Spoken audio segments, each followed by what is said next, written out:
extremely cold. We are going live. Okay, thank you. Good morning. It's Wednesday, January 19th, 10:32 a.m. This is the second half of Senate Natural Resources and Energy's morning testimony on Act 250 and housing impacts related to Act 250 and other planning in the state. We have a group of guests in the room today and took a break just before getting to Mr. Cochran. So let's pick let me just double check with Ms. Holler that she didn't have anything more she wanted to wrap up with before we go to Mr. Cochran. But a couple thoughts on the permitting questions, but I think that follows, and it's more the discussion later on, unless you'd like me to go ahead and just mention those now. Well, let's finish round one and then we'll be on to round two. Okay, thanks so much. Mr. Chair, my comments are more germane to part two. So I don't have a lot to add to what Commissioner Hanford and Mr. Leonard stated. So I don't know if you want to transition to that with me or have them speak again and then I could finish up, or what makes sense? Right. Any decent pitcher knows how to take a signal from the catcher. So if we've kind of wrapped up on the part one stuff, then let's pivot to digging in some on how permitting and planning is having an impact, positive and negative ways. I would say for me, one of the take homes of the morning discussion is that there's really two distinct versions of what do we mean by housing development and how this committee may or may not have an impact on it and be interested in it. Where we want it to occur in cities, I think some of the pushback we've gotten over the years is Act 250's adds time and expense. But a large, as we talked about with second, third, fourth homes, et cetera, those projects are not usually subject to Act 250 at all. So there is green space development that happens outside the bill. So it's kind of a two-part problem. And we're really, but for today, acknowledging that we want to have that green space protection sort of smart development in green spaces.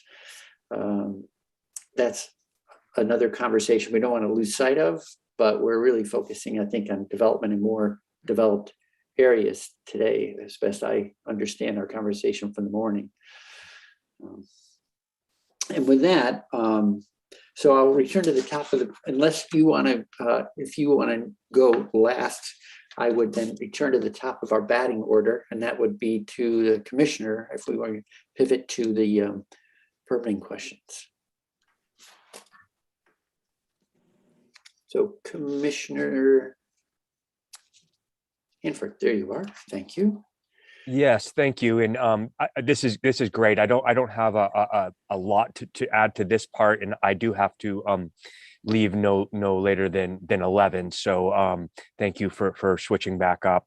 I think we share a lot of the same goals in the housing development world and in the natural resource protection world, that we want to invest in these smart growth locations because that's where people can get to the jobs without having to have long commutes.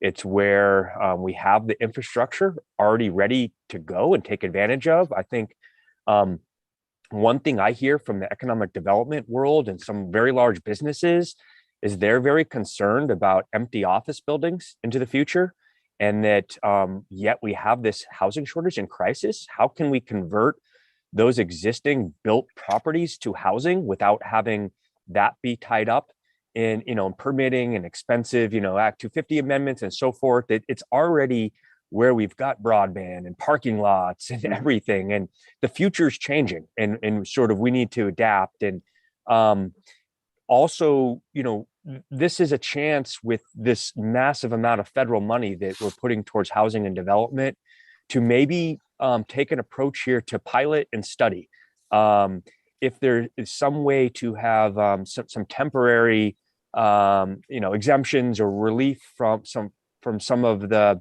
challenges that you've heard about Act 250 and housing development in particular, if we take a time out, if you will, give some temporary exemptions and then study what it did. Did it have the effect that we wanted?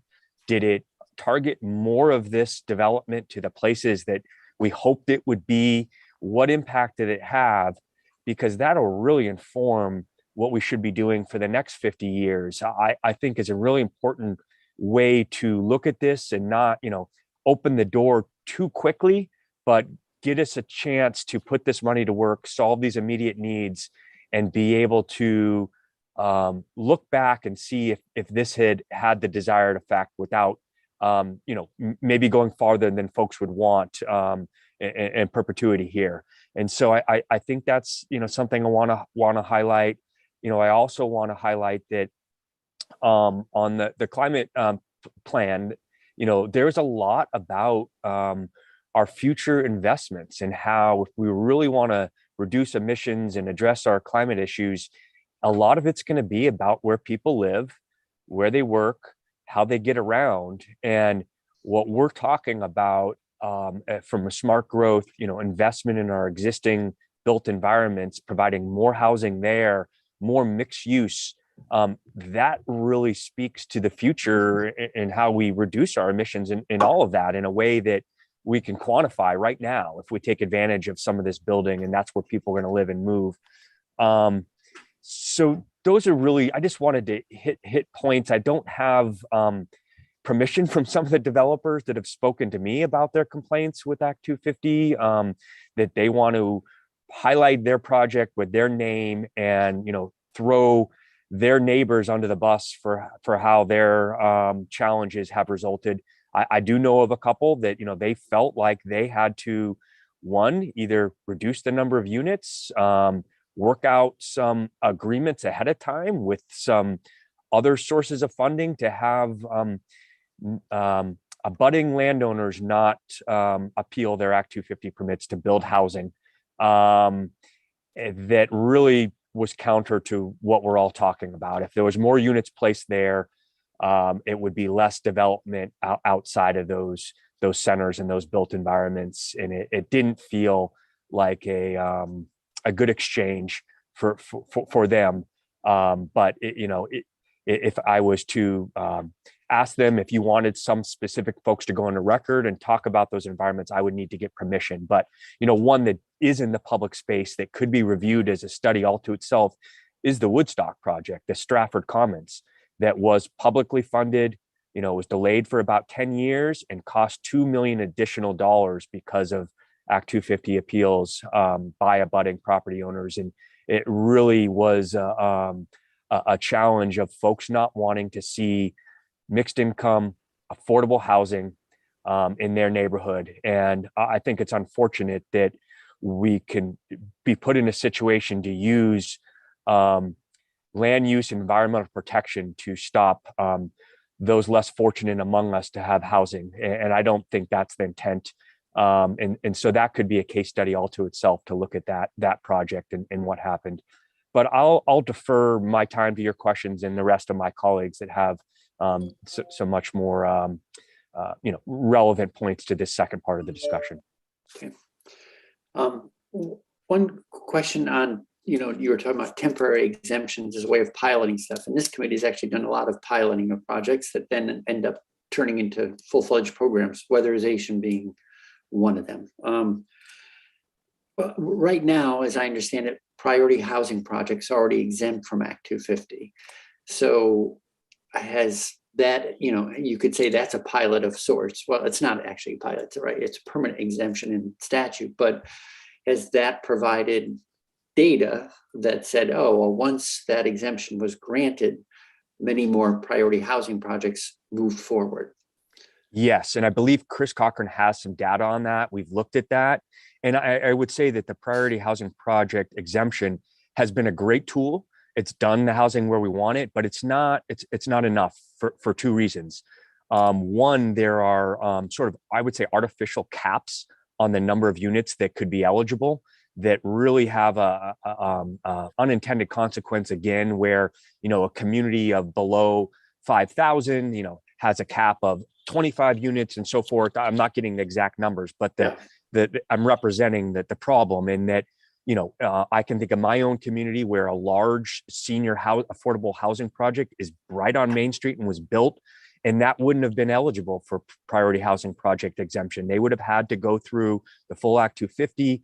Communities like Woodstock, that right in their heart of their downtown, they don't have a designation. But yet they have a sewered, watered community with that sort of tight development and efforts to protect the lands around it. They wouldn't be eligible for PHP projects. And I think there's efforts out there right now that have the broad support from the affordable housing community and some of the resource groups that we should raise these caps and think about how the PHP program exemption could be better utilized in communities that might not qualify with a certain exemption for whatever reason. And that was a pilot. It's been successful. It's time to look at those numbers and find out how to even make it more successful because it works. What is it that makes a town like Woodstock ineligible for a PHP development? Well, they're not a designated downtown, and that's just by their choice. They could pursue that, but sometimes communities don't pursue these designations for one reason or another. But one can argue in their sort of urban core, the goals to place our housing projects in those locations is still relevant. But due to whatever is going on in their local politics and their desires, they haven't pursued one of these eligible designations for whatever reason. They wouldn't be able to participate in PHP projects. I could think of another one in Center Westman's region, in Mooresville. That town doesn't have that same designation. We just built an affordable housing project that included new and repurposing an historic property, but they had to pay the full Act 250 fee, even though it's right on Main Street, and it used all public sources to pay for that project. And I would argue that those resources really weren't put to the best use to pay that fee and to go through that process when it's exactly where we wanted to put that housing that was 100% funded with our taxpayer dollars, because they didn't have a designation. Okay. And the number of units may have even put them over the maximum that's allowed right now because of the size of their property. When it's meeting the demand in one location, instead of splitting that project up and doing 15 in one community and 15 in another, you get an economy of scale by putting it all in one location, reduce travel times for the property managers that have to keep up on these projects, less parking lots. We can go on and why the density and the scale matter in these projects. I have taken a look at H511, I think is the bill you might be referring to. For instance, like the caps come up. So the old cap for smallest population center was 25 units. And then that is proposed to be advanced to 50, for instance. Correct. Okay. All right. I think economic development and the Senate Economic Development, General Affairs and Housing Committee will be getting into that, but we're working. I'm working on an ongoing basis with Senator Sirotkin, and the two committees are sharing information back and forth so that we don't inadvertently trip each other up, in terms of the two initiatives going on. Okay. All right. It was just the PHP exemption already that was what I was curious about, to what degree that's been successful or not. So, okay. Any other committee questions for the commissioner? Okay, then let's back into the rotation. Mr. Leonard, you're back up again. So anything you want to share with us on this side of the discussion? Sure. Thank you. And I think similar to Commissioner Hanford, it's appropriate that Chris and his team back clean up on this issue, because I think they'll probably have the most meaningful things to say. But I guess I would just go back to this idea that there are individual cases and examples. Josh mentioned a few of them where we can point to Act 250 or other specific land use policies, whether they be local, regional, statewide, causing undue burdens as a result of either the rule themselves or the way that they were applied, right? The way they were administered. And that seems like a fact I'm sure that nobody would disagree with, regardless of whether they think Act 250 or another particular rule needs to be touched or not. No policy is perfect. And even if it is, it's not always administered perfectly. But what we've gathered again, I think, from our conversations with developers is we also have an equal marketing problem. And I guess my cautionary comment would be like with any changes that we'd be really cognizant of that clarity and certainty and process and predictability that developers respond well to, and that result in the vision that the policy set to create actually getting created. And I think that predictability is key. And you've got 51 years of case law with Act 250. That's important, that precedence that exists. And you would get different perspectives on the degree of confidence that either does or doesn't inspire folks. But I think that's something we would just say is really important. If you came to one of VHFA's board meetings, I think you'd probably be surprised also with how much time we spend in approving projects with conversations and especially competitive award cycles around things like what's going on with the transportation routes. Is this project receiving brownfields money? Is it remediating a site in a community that otherwise isn't going to get touched by the marketplace? And you'll especially hear us talking a lot about attaching our decisions or basing our decisions based off of existing land use and designation patterns and other state designation processes. And we find that really useful because we could come up with our own set of criteria and create our new things that say, boy, we want to layer in these 7 characteristics of a community that we think is where we should be investing right now. And that sounds exciting and fun, and we could really target investment in that way on a very, nuanced level. We could adjust those criteria, get really honed in on specific community outcomes. But we spend a lot of time attaching our work to that designation cycle because it creates that familiarity and it creates a symbiotic relationship with those planning policies.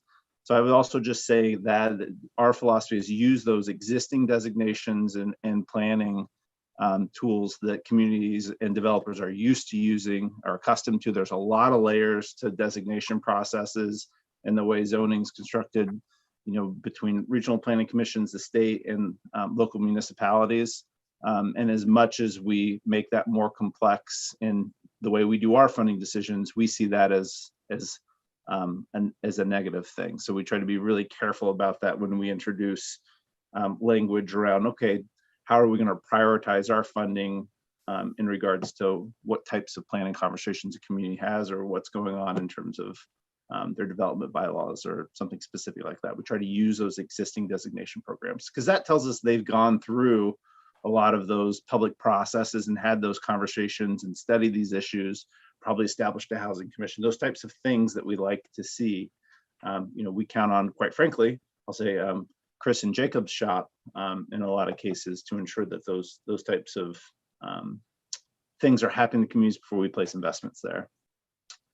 And I gave a couple examples. I think you heard from Commissioner Hanford, it's tough to get developers to come on record with exact numbers and specific projects because we all like to have the opportunity to work where we formerly worked.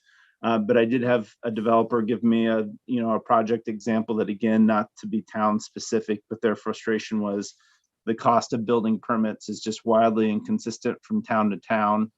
Most of the permits are issued at the state level. are really meaningful to the cost of the project, whereas a few towns have chosen to issue permits themselves.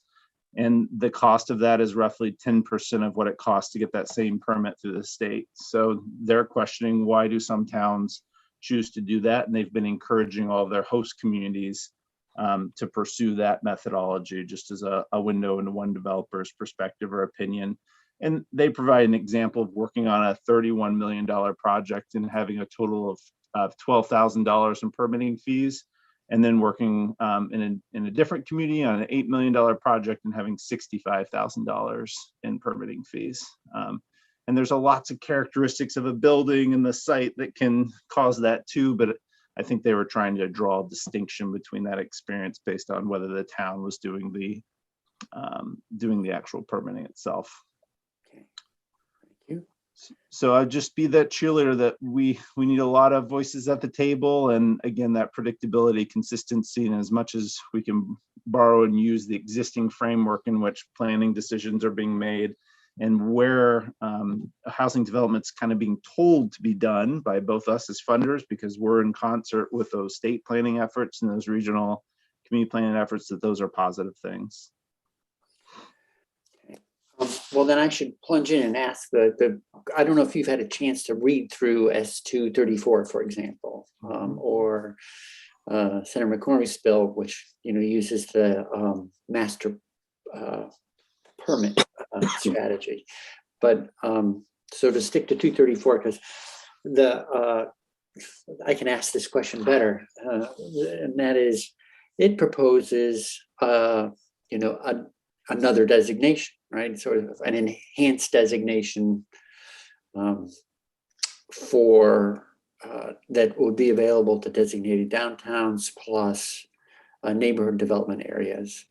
And basically, achieving that designation means theoretically that locality has a planning process in place that is the functional equivalent of Act 250, like in the most positive senses of the word. Whatever things would be examined in the Act 250 process, that municipality can do the same kind of work. And to a certain degree, that certainly makes sense to me, because the good planning is good planning regardless of where it happens. And we often talk about doing planning and any sort of democratic activity, try to keep it as close to the people that are affected by it as possible. And so those two things seem to make sense to me, but it is a new designation. So maybe that's the kind of thing that makes people's heads spin, and they go, we have enough designations. We don't need anything more. And thanks, but no thanks. But that's the concept, have the planning move entirely to the local level. There's a check-in with regional planners, but it becomes a municipal planning process.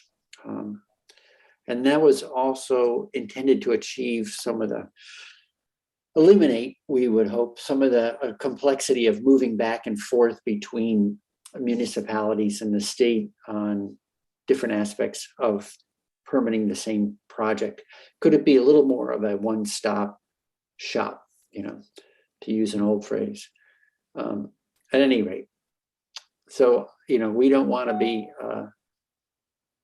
offering a bill that actually isn't sought after by the people that we think might benefit from it. So just checking in, this is our sort of reality check. Is a designation that achieves that useful or not so attractive after all? Yeah, and I think I would just say, in principle and theory, it's a great goal.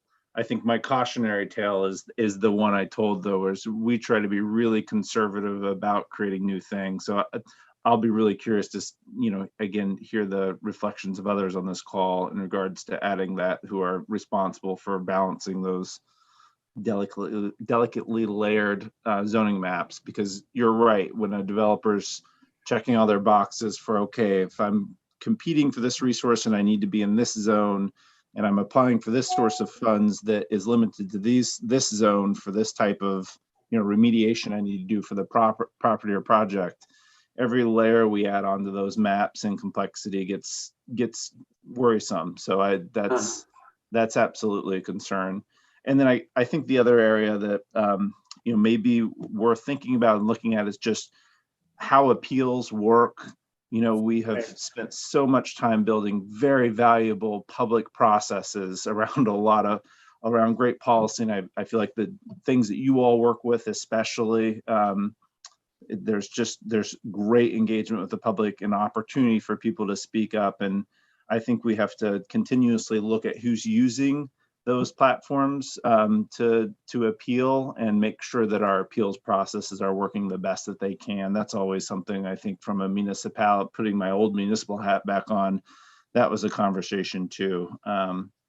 That's worth watching and monitoring too. So. Okay. Thank you. Senator McCormick? Thanks. How did you know I had not raised my hand yet? Well, Thanks. I'm getting good at reading the committee. All right. Yeah, I want to ask it sounds to me that a lot of we've been focusing on Act 250, but a lot of the complaints from developers, as quoted this morning, have to do with the inconveniences and the expenses of town review. Are you suggesting that there should be less of a town? So on the one hand, we're hearing that the town review is burdensome, and that secondly, we should take the Act 250 review and hand it off to the towns. And I just want to invite you to straighten me out. Tell me what I misunderstood. No, I think what I've heard from developers, somewhat anecdotally, but I think this would make sense, is that they feel like if the state and the town are doing different pieces and parts that especially are really close to each other, that they end up doing very duplicative exercises to meet the requirements of both, right? And so if they're having to, I don't want to use an example because I'll mess it up, but if they're worried about protecting a tree for some reason, and that's under the town jurisdiction, but there's a river next to it and that's under the state jurisdiction, but it's all one conservation plan or something like that. Those are the types of examples that I hear frustration in regards to developers, where it feels like there's overlapping processes and where they're trying to walk this line for requirements that live very close to each other, one under the auspices of the town and one under the auspices of the state. So that's, and in some communities, there is more responsibility taken on at the municipal level. And I think there have been some reflections in the positive count for that. But I think that's all about administration, quite frankly, right? Like there's differing experiences out there about that too. I read you one who said, hey, we had a lot better chance working with the town than we did from a cost perspective with the state. But that's one perspective. I want to say that it's going to take lots of voices to come up with the best solution. Yeah, I think I want to be very careful on how I phrase this, because I don't want to be misunderstood as opposing local control, because I think but what it is that most good things have a darker side. Courage can become recklessness. Discretion can become dishonesty. With local control, it's closer to home. It's more democratic with a lowercase d. It's a tradition in New England that goes back to the Mayflower Compact. There's much to be said for local control. That said, it is also an invitation to an old boyocracy, and not all old boys are boys. The municipality has an axe to grind that the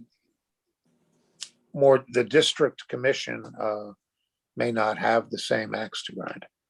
And looking at an important issue more than once, I know people say it's duplicative, but we have a first reading and a second reading on bills. When you ask for a second opinion when you get a diagnosis that you're not happy with or confident in. Or are you saying that the Act 250 process is simply a waste of time, or that, because I can see, and so I'll give just one, when I chaired the district commission where I live, District 3 includes the White River.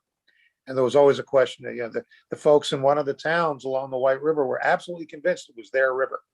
It was the town's river, which it absolutely is not. It's the waters of the state. It's the people's river, all the people of Vermont. And the fact is they were being a little bit sloppy about taking care of the people's river. And that's just one example. Can you, do you recognize any value at all from the district commission level examination? Well, that's a weighted question. Whew. No, because I do that for a living. I would be weighing on the viability of Act 250 as a whole, which I think we've got a long history in Vermont of it having a great and tremendous impact and a lot of good byproducts too. We're talking specifically about, the fact that it can sometimes maybe make development challenging, that's the argument. So I would be scared to weigh in on that. It's complicated. And if you pull that thread, there's a bunch of others that follow. But I think I do want to hit on a point that you made, which is what we do spend a lot of time on, is trying to say, hey, communities and towns, as you're making decisions about zoning and specifically about housing policy, use data, use information, look at these approaches that have been successful and inspiring, positive housing development that meets your community's goals at a local level. And that's, the planning grant process, et cetera, that supports communities in doing that exploration and defining that themselves. And, our role in that is to try to provide good data, good examples for them to adopt that have worked well in other communities so that we empower those communities to make the right decision. So that's absolutely a sidestep to your question, but it's, I hope, a fair one. If it's your answer, it's a fair answer by definition. Thank you, Senator. All right. Oh, thank you, Mr. Leonard. Any other questions or comments at this point before we continue around the circle? Okay. And with apologies, I've got to go meet with some folks to work on the ARPA and tax credit issue right now, so I have to take leave, but it was a pleasure to meet with you all today. Honored to join you. Thank you. Thank you for joining us. Thanks for your help. Ms. Holler, back to you. Thank you. So to begin, I would reinforce what Senator McCormick was just talking about, and that is in terms of the Vermont Housing and Conservation Board's perspective and the housing developments that we fund. We as often hear about frustrations with local or other state permits and our permits as we do with Act 250.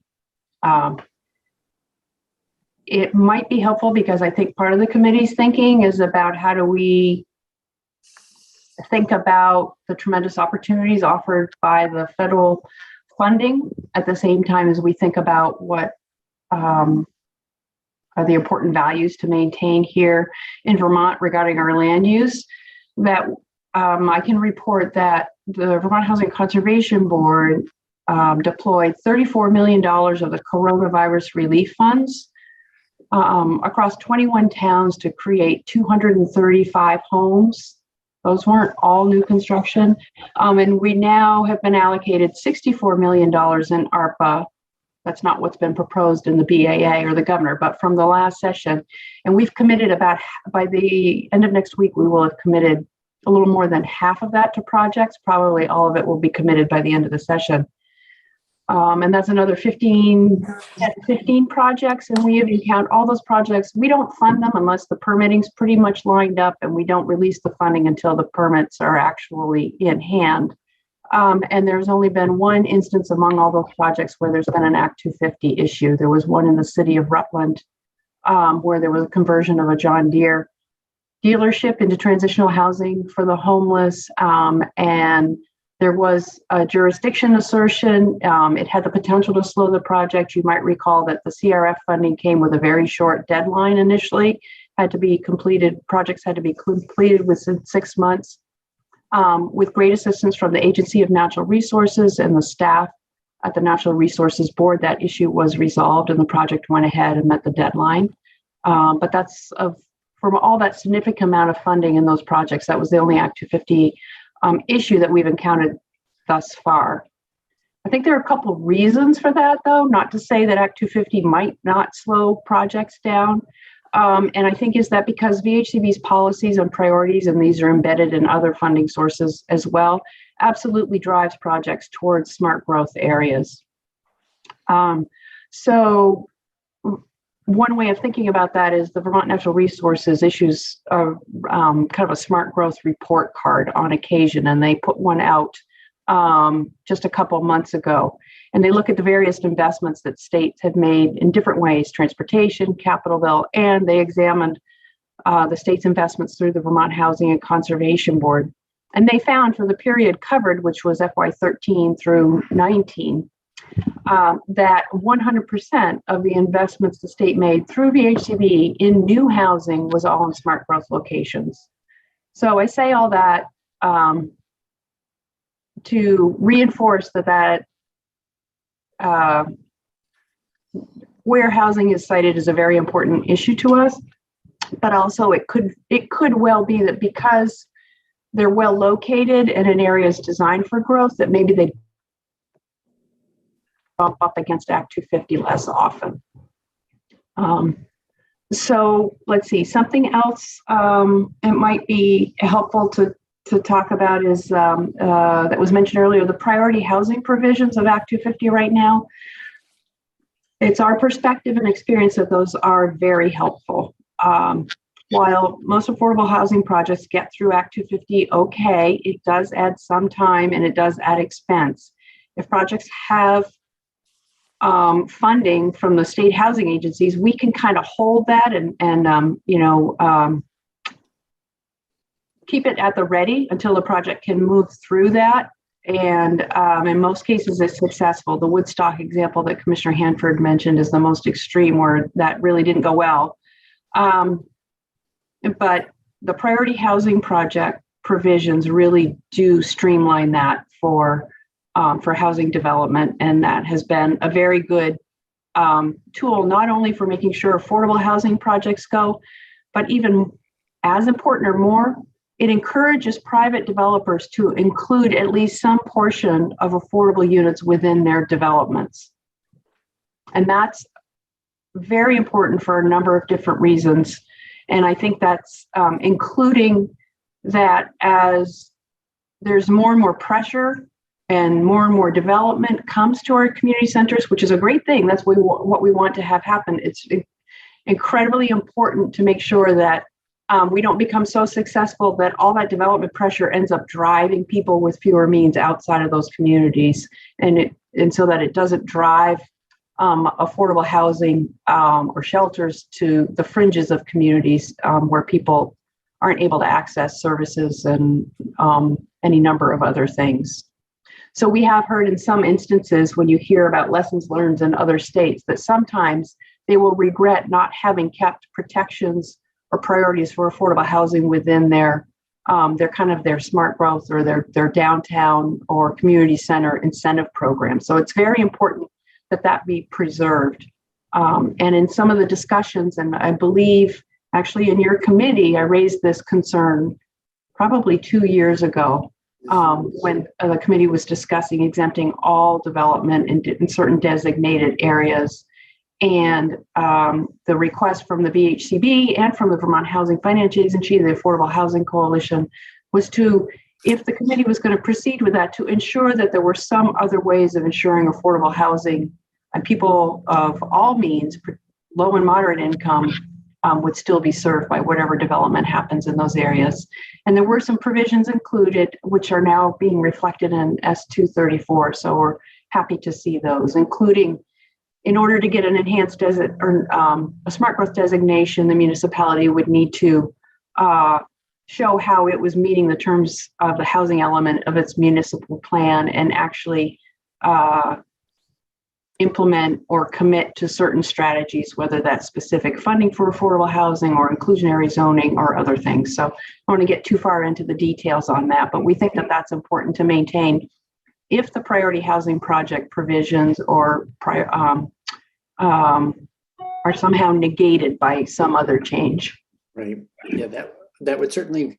So, of course, it's not our intent to remove an incentive to develop priority housing projects. And so we would, I mean, that's why that language, as you point out, is in the bill. Is it sufficient? I don't know. But so we'll want to keep our eye on that for sure. I see a question from Senator Westman. Jen, maybe how do I quantify all of this? Because a lot of this is that I hear is more anecdotal. And not that but of the projects get proposed, how many of those projects change in a major way after they go through Act 250? How many projects there are different requirements that happen because of Act 250 versus local? Does anybody keep track of any of this information? And have they done it for any length of time? Well, I'd have to say that it's not VHCB, but I would think that to the extent that is available, perhaps it's available in some forms from the staff at the NRB. And the other question is one that the committee's already identified. It's hard to know what proposals didn't get put forward because they didn't think they would be approved, or they didn't have the ability to take the time to wait for the project to move through the process. So I'm sorry, I don't have an answer for you. Looks like maybe Chris Cochran has some ideas about that. I wasn't expecting you to. I just it's a broader question for all of you in that I can't really tell what's on the mind of somebody that didn't propose in that. But what I can do is there must be something out there that would indicate, where the difference between local projects and Act 250, what got proposed, and that if we had a better handle on that, of course, the only information would be anecdotally about those people that hold back on. But I'm just looking for numbers around what there is. Yeah, it's such an important point. Mm-hmm. Well, maybe I could just finish with a couple thoughts, and then Chris could incorporate that into his remarks, because I think he comes next, if that's okay. Thank you. Well, I hesitate to do this because I'm not able to quantify it. But another issue we do hear about. Another issue that we do hear about sometimes, and it's not an Act 250 issue, but it folds into this conversation because you're asking about the statewide, regional, and local, is that sometimes when local permits expire, it can create additional time and expense for a housing project to move forward. Actually, one in Morrisville, the local permit expires and then the applicant has to reapply. So if there are situations in which extending the period of time for which a permit is in place, that might be something to look at. And I believe Representative Baumgart's bill contemplates that. So I would just reinforce that is an issue that we hear at VHCB. Another risk that's developers that you touched on earlier this morning is that it can sometimes be hard to get at financing. And I wanted to let the committee know that some of the funding that you've provided previously last year, general funds, we are in the process of making a recommendation to our board for $2 million to grant to the Vermont Housing Finance Agency to create a risk pool that will essentially back up those requests of private developers who are trying to develop housing, but because it's seen by banks in some instances as being risky, they might not be able to either get the financing or not get the terms that they need to make their project work. So that's a creative idea that VHFA has put forward, and we're working with them to fund that. But that's essentially getting at the risk that private developers, the private market, we need the private market to be creating more homes, and that's one way in which we're going to pilot and try to help that. Ms. Howard, is that risk pool for projects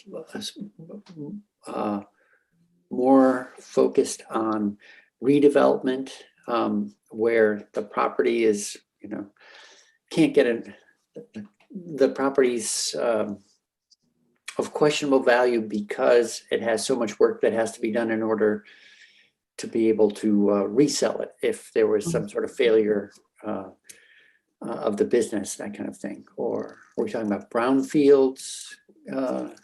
We're talking about the development of home ownership, single family homes or not necessarily single family, it could be condominiums, but no, this is really a home ownership for people 80 to 120% of median. Okay, thank you. Which isn't to say that's not an issue, the one that you raised, but it's not the one that this particular proposal is designed to address. Right. And that supports some of the home ownership initiatives that the governor has been proposing. So I can see that it's everyone's intent to be able to allow the ARPA funding to go forward in an expeditious way.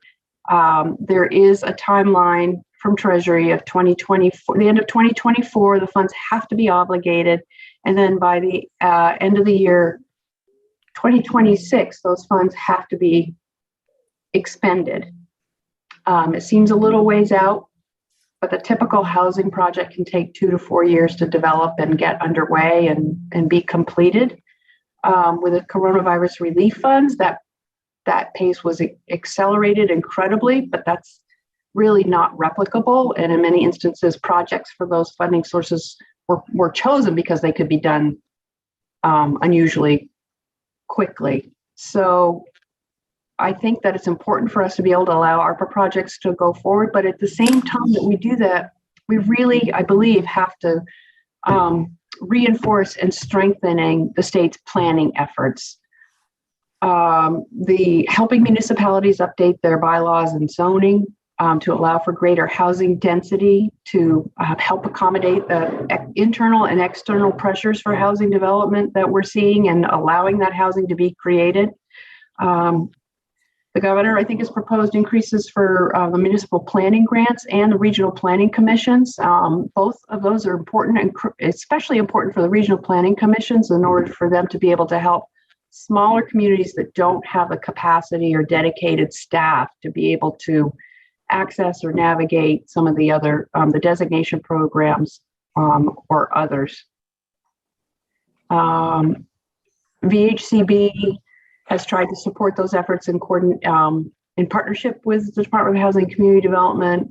There was some interest on the housing revenue bond that we were able to use, and we tried to use that on policy items that would benefit the state that outlived the actual, construction of the new housing, and some of the funding went to help support their model bylaw project, which became zoning for great neighborhoods and is eventually leading to some more work there, which I think is really impressive, and we're happy to be a small part of. And then finally, I just can't help but I got a link that what we're talking about is so important and is embedded within the goals and recommendations of the Climate Action Plan. How do we make sure that we need to provide housing for people? How do we do it in a way that's consistent with our climate goals? And in order to do that, we need to be able to create as many opportunities for housing in concentrated areas and community centers as possible.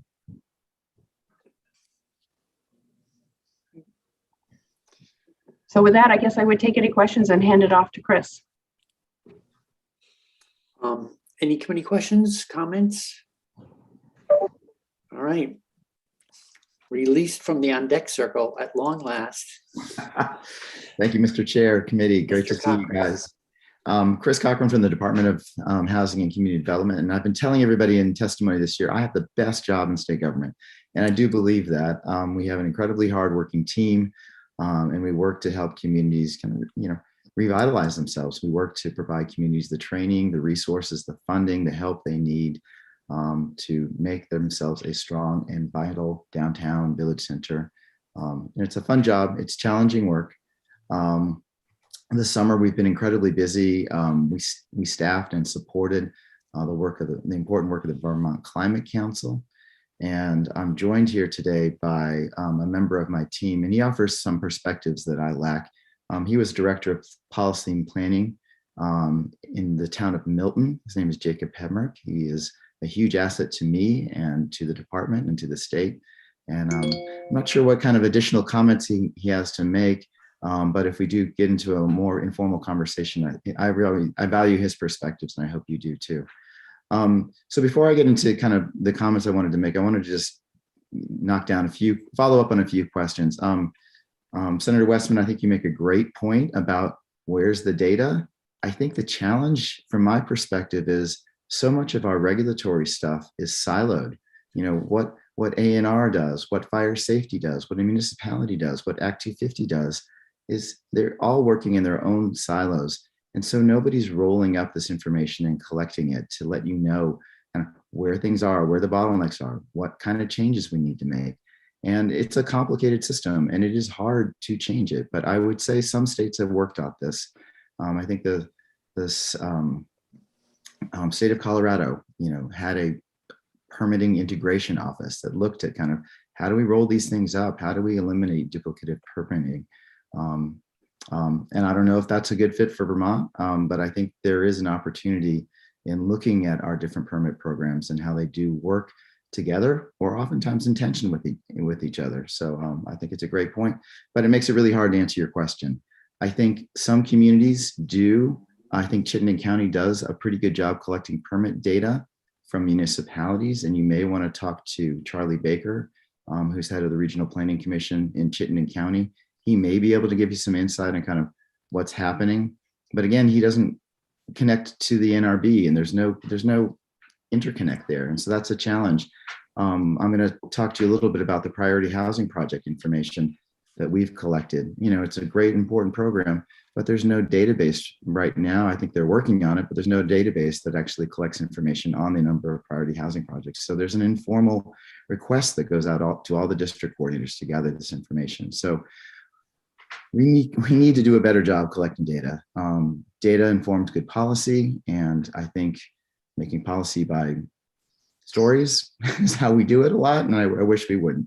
But it does take an enormous investment in resources and person power to get this information. So I'll stop there. I wanted to just mention. Can I just jump in just very briefly? Thanks. Tomorrow, the NRB and ANR will be in, and NRB has done some work on examining permits, and so I think they're going to have some data to share with us tomorrow. Great. I just want to mention a few things. Senator McCormick, you talked about, classic, the Vermont hippies coming in the 70s and buying a house and fixing it up. And, that's Vermont's tradition. That's what built Vermont. And, with the help of Senator Sorokin and the entire Senate, we have this little passion project that we're working to. He got us some money, $150,000, to provide training to real Vermonters how to fix up houses in their own backyard. There's some great models in other states, and we've had some initial conversations with some trainers. It's something that we're really excited about and hope to do in communities because, Chittenden County has lots of developers. In your district, there's not going to be a lot of people. We need Vermonters to actually take some ownership and some responsibility for their own community and fix up buildings. That's our tradition, and that's really where we need to get back to.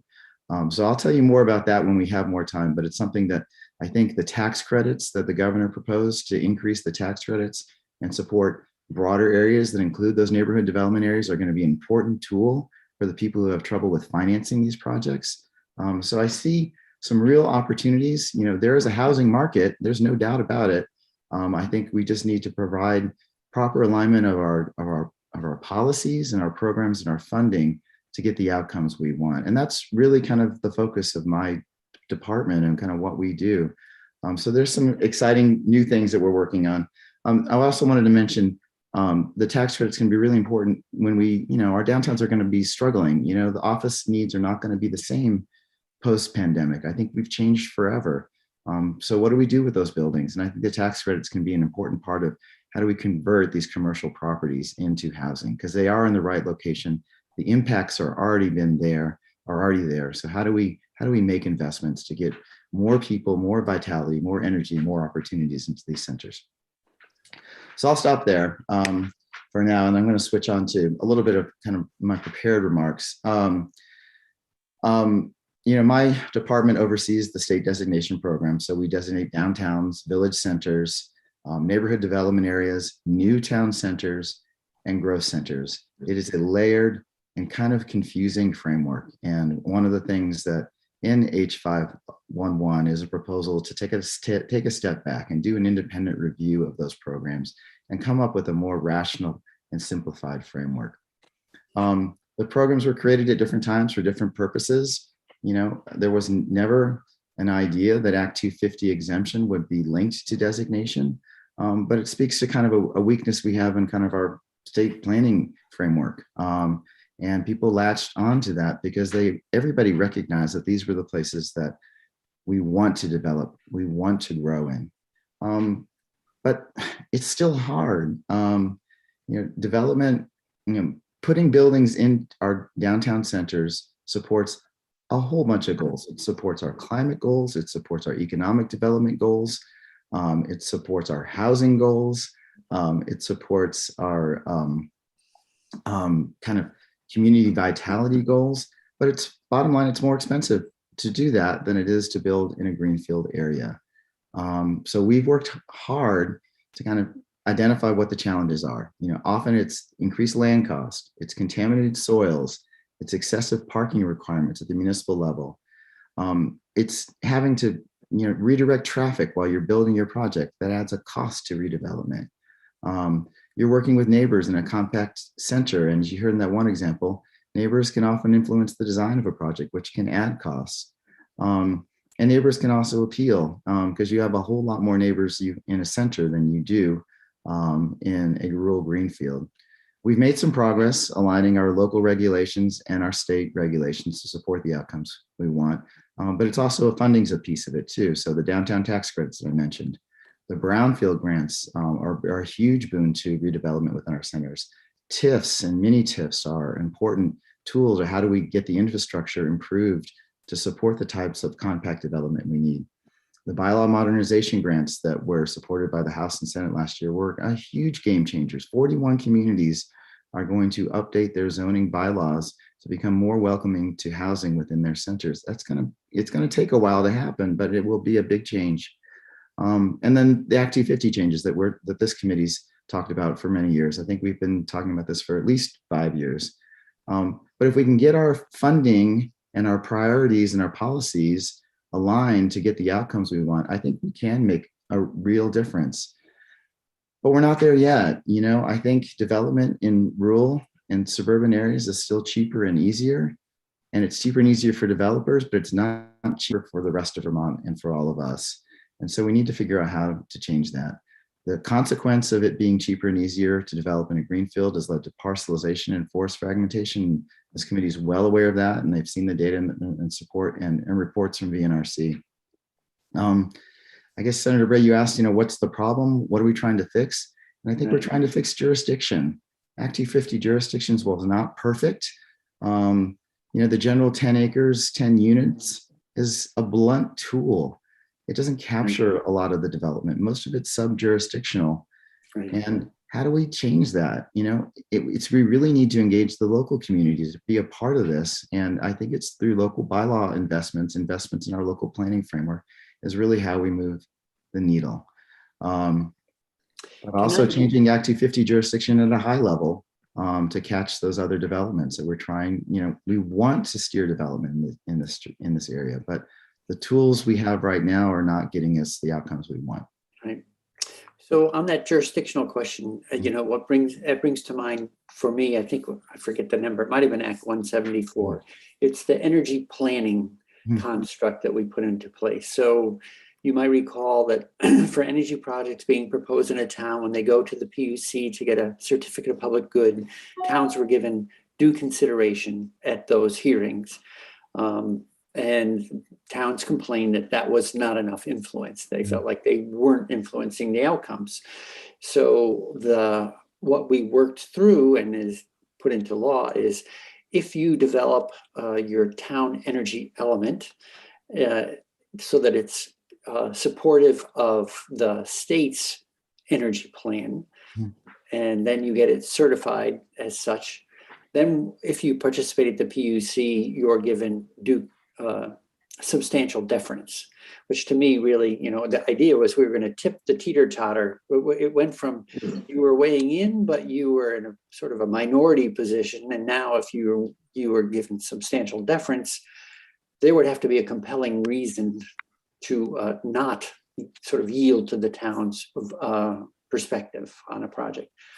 So that was the trade-off. It was to try to ask towns to step up to be part of consistent with the state plan, and then you were more influential in those proceedings.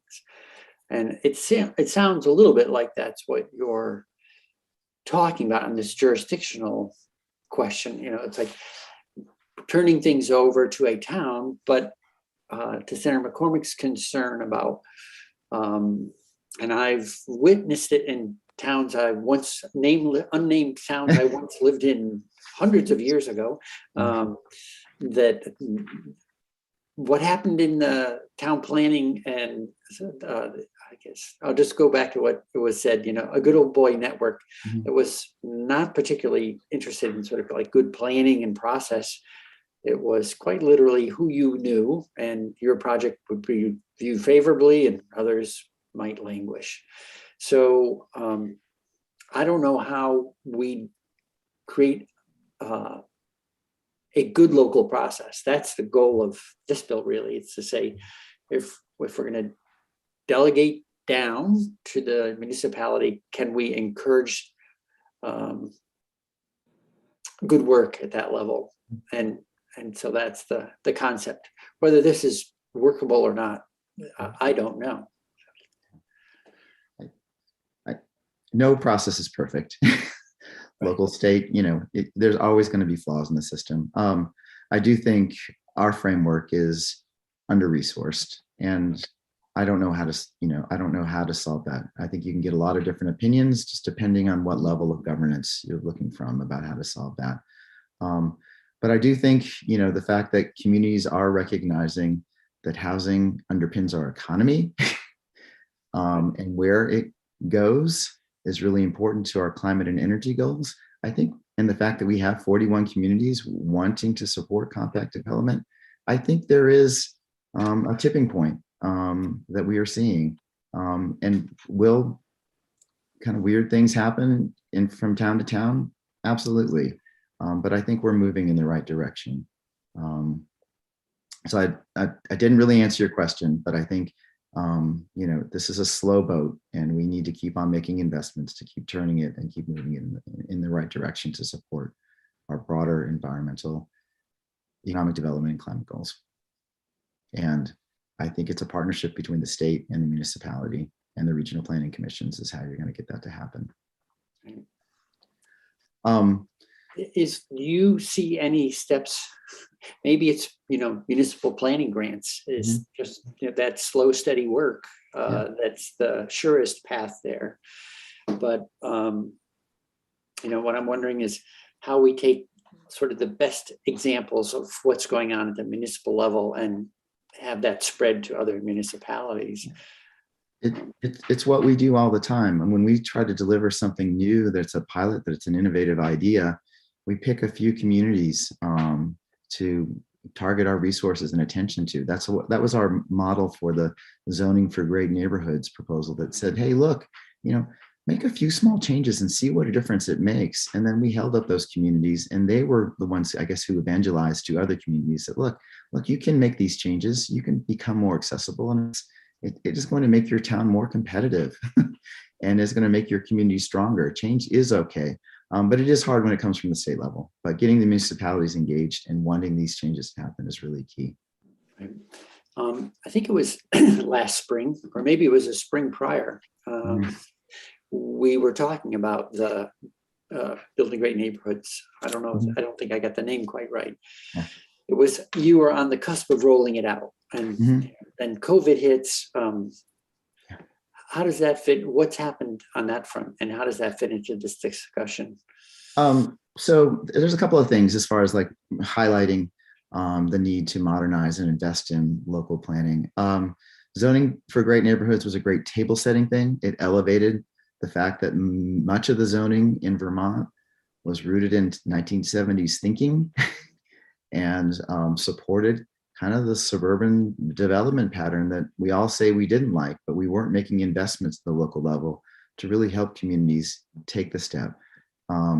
So it was really kind of a set piece to kind of elevate that and to say, hey, to make a few changes to really make a difference.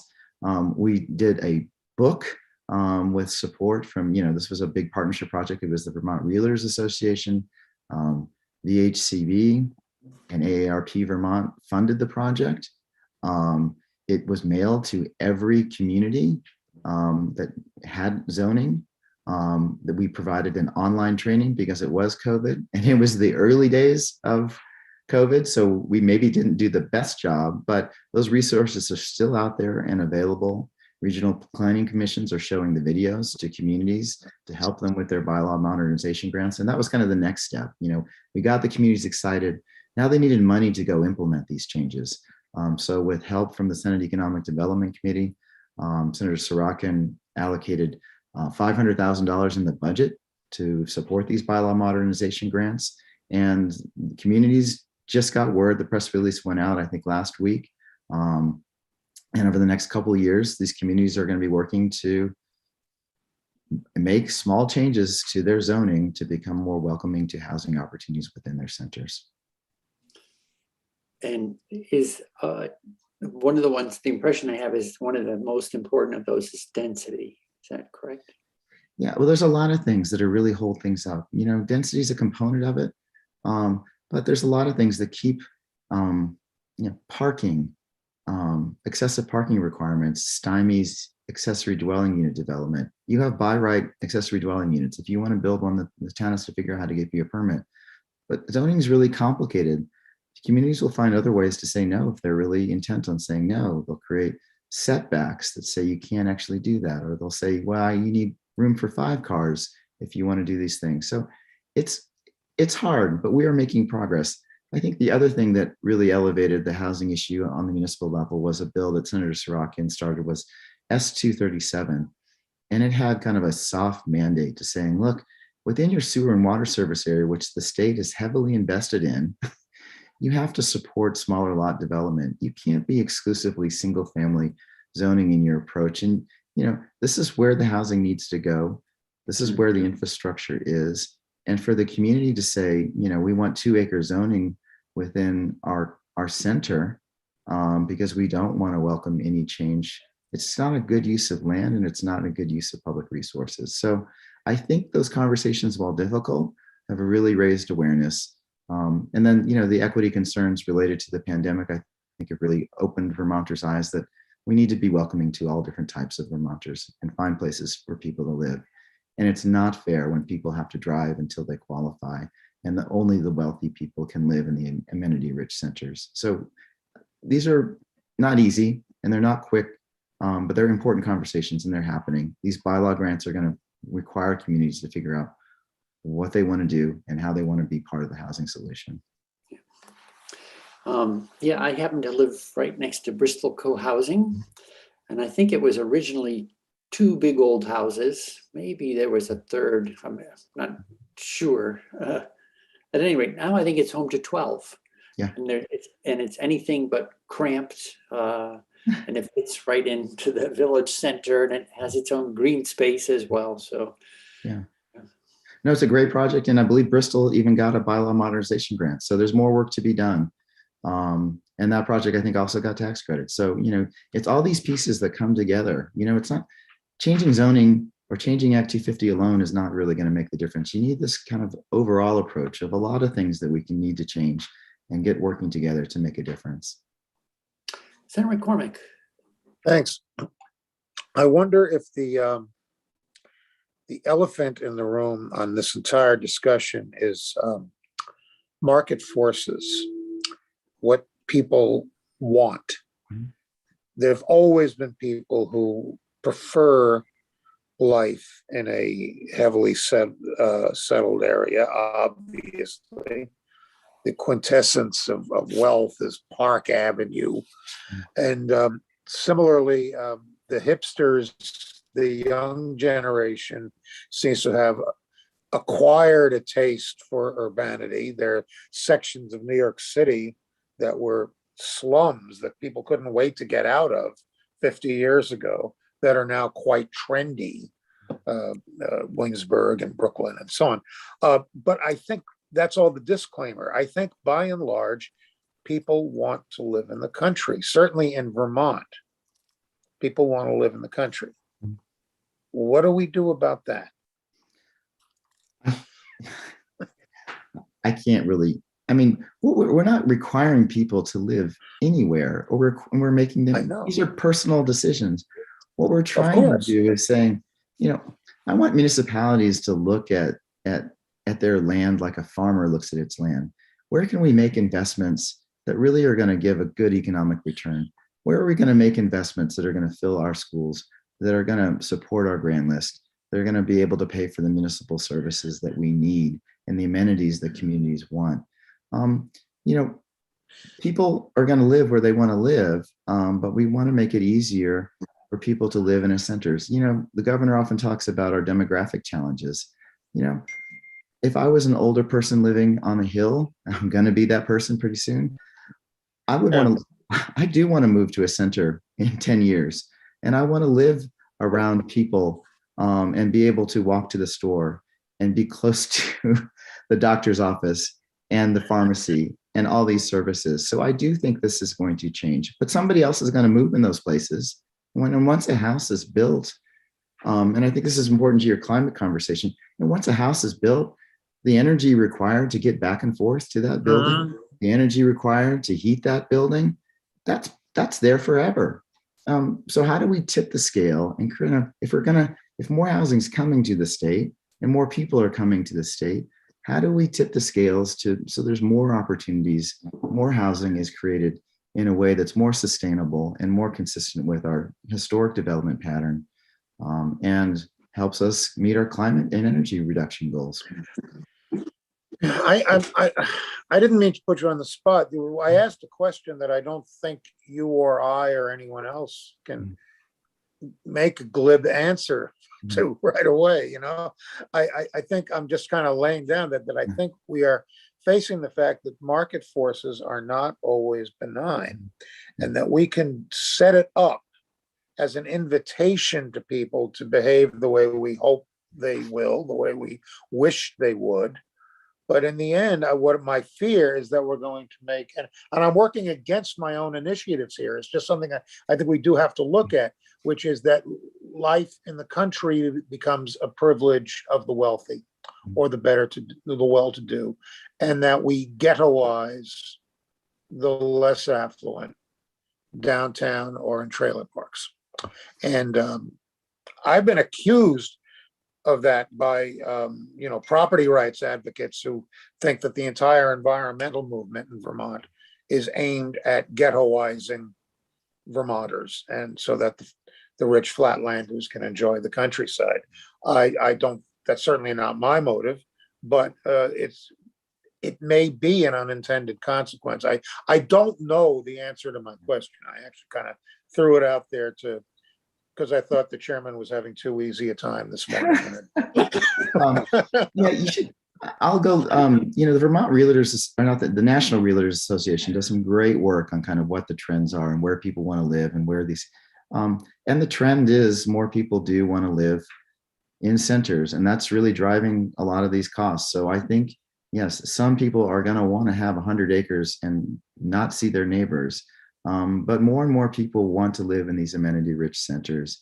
And I think, to Jen's point, the concern, that we share is I want to make sure that there's a good mix of housing types and opportunities within these centers. my concern is they become affluent centers, and there's no room for people who don't have the same opportunities and resources. So kind of getting back, to the priority housing project and why that's a good solution. I think to how do we create more housing opportunities within them. A priority housing project is something that's been on the books for several years.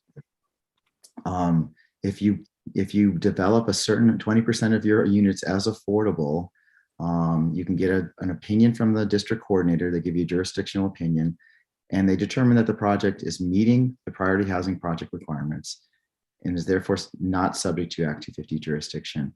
In the past year, about 694 units qualify as priority housing projects. In the prior year, VHFA studied, this is permitted, it's not built. So I'll make that distinction. But in the year before that, 923 total units were permitted according to VHFA's data. So there's a lot of people are using priority housing projects, that provision to create more housing opportunities, more affordable housing opportunities within our centers. And it's working. And, we'd like to see that expand and those opportunities grow. I think to answer your question, it's hard to prove a negative about what's not happening, but here is some data that says, look, if you create an easier path here, people are willing to go there, even though it is a little bit harder. By getting our incentives aligned, by getting our local regulations aligned and getting our state permitting aligned, we can create opportunities for people to take the risk. If you get a priority housing project, you're not subject to an Act 250 fee, and you don't have to go through the process. The developers say the process takes them, and this is their words. I don't know what's true or not. They say it takes about 6 months. Developing the application and going through the process. And then there's the fees on top of that. But to Seth's point, what they really like is it's the reduced risk. They know if they develop in this area, it can be a lot more predictable. And when I jumped in earlier, talking about Winooski uses, they have the designation that enables the priority housing projects. They've aligned their local zoning to create housing to be responsive. And if you look at the number of housing starts that Winooski has versus Burlington, it's incredible. But they've done the hard work, and they're really seeing the results of this. So I do think we've talked about Seth Bongartz's bill, Representative Bongartz's bill. It's an incremental change to an existing program that is working. And I think it really has a great potential to really make a difference over time. Will it be fast enough, given the Treasury requirements? I don't know, because it does take communities a while to earn the priority housing project designation. They do have to check some boxes on their bylaws, similar to your bill, Senator Bray. It uses an existing framework, our neighborhood framework, but communities have their heads around this. The bylaw modernization grants are specifically designed to help more communities qualify for this neighborhood designation, and help more communities use the priority housing project provision to get the housing in the right locations. And then I think the last point I want to make, I'm sorry, I've been really long-winded. I served on the Climate Council. About 5 years ago, I think Vermont Digger called me up and they said, "Hey, Chris, what do you think about climate migrants coming to Vermont?" And I kind of laughed. I'm like, it's not going to happen. There's not enough jobs here. There's not enough housing. There's just not enough economic opportunity. People from Boston and New York are not coming here. COVID's really, really changed everything in so many ways. We now have a huge investment in broadband that otherwise would not have happened but for the pandemic. We're all working and meeting virtually because of the pandemic. And I think we all need to rethink what climate migration is going to look like, given employers are open to people working wherever they want to.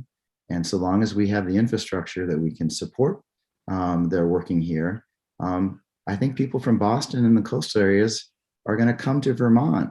We are going to suffer from climate change, but not to the degree that the coastal areas are. And they're going to come here. Housing will be built here. And how do we get ahead of that? How do we create a regulatory framework that keeps Vermont from being loved to death? How do we shape new development, new housing, so it's in our centers and supports our economy and our environmental goals? And I think these are questions that you're going to need to tackle. They're not easy. We have some time to think about it. The planning horizon is long, 20 to 30 years, I think, before the coastal areas are really going to start getting wet. But people are already coming here. I read stories. There's a story last week about, a climate migrant coming to Vermont. And I think we have a huge opportunity to kind of create a framework that shapes how the state grows. So I'm going to leave it there. Get off my soapbox. Thank you for your time and attention. And happy to talk more about this. I do believe I got a note from Representative Sheldon. They're also wanting to know more about housing and how do we create more housing opportunities. So I think we're all wanting very much the same thing. It's just how do we do it? Right. And I meet weekly with Representative Sheldon. So we're having an ongoing conversation about, regardless of whether it's House bill, Senate bill, what are we aiming for? And what would we like to get done? Yeah. Well, so thank you. Are there any other committee questions for Mr. Cochran? Or anything that you realize, I didn't make one more point? We have about another. Yeah, I would just invite Jacob Hemrick, who's sat patiently. His perspective is slightly different from mine. I don't know if you have anything you want to add, Jacob. I would just emphasize that the housing situation in Vermont isn't the same in every region, and that there are affluent centers, high opportunity centers that are getting very, very expensive, and there are places that I'm here in Berry City where the median income is $38,000, but housing is needed everywhere, and I think that's probably the biggest question for this committee is if housing is going to get built, what can we do to make sure it gets built where it has the least impacts to natural resources and helps us achieve the state's goals? And any regulatory program is going to impose time, cost, and risk. And that's the price that we pay, right? To protect public resources and steer projects to shared outcomes. And I think that's a concern. But I think the big question you're asking is how can the program's jurisdiction work either for or against some of the state's land use planning goals? And the hope in the department is that we make it a bit easier and work better to build homes in walkable, convenient places near jobs, near amenities, where people have shorter drives and more efficient homes. Right. Well, I'm experiencing those benefits now that I live in Bristol Village, but the last time I experienced them was 40 years ago living in Burlington. I've had a long, anyway. Well, thank you very much for a helpful conversation. I appreciate that. It's not that easy to talk about something when it's large and unwieldy and there's no clean, crisp answer. And we say, edit page 5 and we're good to go. But I think it's useful for us to be struggling as a group a little bit before we launch down the road of saying what kind of quote unquote improvements or fixes are we going to make if we aren't clear on what we're aiming for at the outset. So thank you very much. Tomorrow we'll be resuming the conversation with NRB and Agency of Natural Resources, same topic. We'll have a little more testimony next week, same topic, with some folks from planners and developers, perhaps VLCT coming in. But then it's going to be, it's a short session. So we're going to have to make some decisions and then start moving. But you're helping us get a good start. Thank you. Thank you, Mr. Chair, and the committee for your time and attention. Anything we can do to be helpful. If there's other follow-up information that you'd like, let me know. Thank you. Okay. Thank you, everyone. And with that, we